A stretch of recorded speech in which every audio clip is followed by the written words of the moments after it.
So I cringe whenever someone asks me if I give meal plans.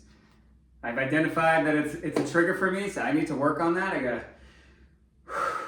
take a few deep breaths. But it triggers me, I guess, because I kind of see it as a part of the industry that I'm not a big fan of, and then also, I guess, a part of, American life that I'm not a big fan of. And that is the, kind of always looking for someone else to tell us what to do and not thinking through things on our own. So I'm gonna try not to get into the weeds too much with that part, but on the meal planning side, my job, I think my job as a coach, and I think our jobs as coaches, nutritionists, doctors, whoever, we should be empowering our clients and patients to think for themselves, right? To actually be able to decide what they should or shouldn't eat, what's healthy, what's not healthy. If I'm just giving you this plan and I'm just telling you what to eat for every single meal, are you learning anything?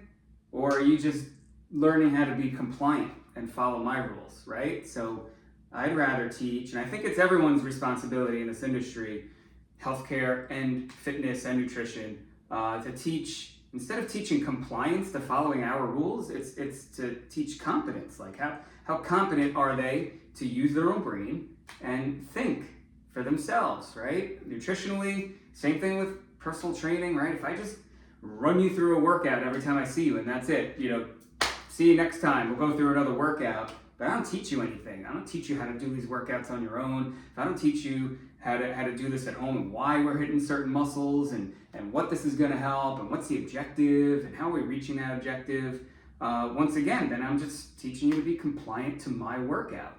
And then when it comes time for you to do your own workouts eventually, when I die or you move on from working with me, you're going to be kind of left with nothing. So the same thing goes nutritionally with meal plans. By the way, it says F meal plans because, man, I can't stand them. They have their place, sure, get the ball rolling, but I think it should be a very, very short-term thing if someone really has a need for it. Anyway, so I think the whole idea with meal plans, I think the plan is, you should plan on eating less toxins. You should plan on centering your diet around real foods. You should plan on learning how to think about food, right? So you can make your own decisions. Because once again, I'm not always going to be around. You're not always going to have something to work off of. What happens when you go out to dinner or you're at a birthday party or something like that? You're going to take out your meal plan. You're like, well, I'm supposed to have chicken and broccoli for lunch. What now?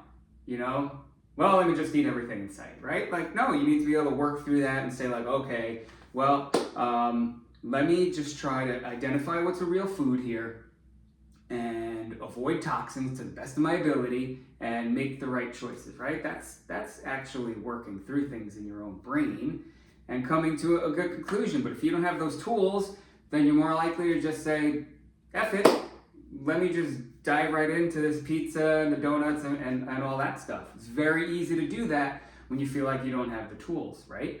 So it's my job to teach people how to think cognitively, how to question things, I think we have a problem in this country with not questioning things enough, and just looking to authorities to give us the information, right? Whether it's myself as an authority as a coach or the government as an authority and the USDA and the FDA, we're looking for them to tell us what to do.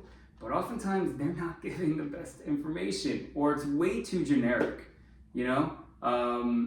way too generic, meaning every individual has their own needs for food, for sure, right? Based on your goals, based on your background, your food allergies, how much protein you need to take in a day, whether you function better as a vegan or a carnivore, whether your metabolic type is more toward macros with carbs or protein, or if you're a mixed type and things like that. Like, we need to find that out. Just following some generic meal plan is probably not the approach everyone needs, right? It's a little too cookie cutter. Might work for some people, But where people usually have success with meal plans is strictly because it gets them just thinking and honing in on food. Because most people don't even think about food at all, right? So when they have a meal plan, it's like, okay, I need to do this, I have a plan. But that's where it stops. That's where the thinking stops. It just gets them centered on food a little bit, but the actual process of going through the brain saying, okay, is this healthy? Is it not healthy? What's my least worst choice in this given scenario? That kind of stops when you follow meal plans. And actually, I think it does more of a disservice than a service. So, yes, meal plans have a place. I think it could be a good jumping off point if someone's completely clueless, to give them an idea of what a healthy week could look like for someone, not necessarily for them, but for someone.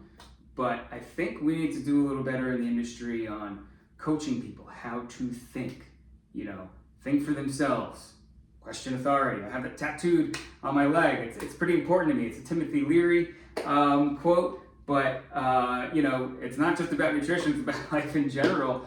Doesn't mean we don't believe the authorities or we completely go against them, but we should question it, right? We should at the very least say, okay, is this true or not true? Is there some bias behind it? Is there some reason, some financial reason why someone might be recommending this food over that food? And anyway, that's going to be another story for another day. But because I just looked at what's recommended for snacks in the school systems, and that's going to be another talk for another day. Anyway, when it comes to meal planning, plan on planning your own meals. Figure out how to do that. I can help you along that way, but I'm not going to tell you what to eat at every meal.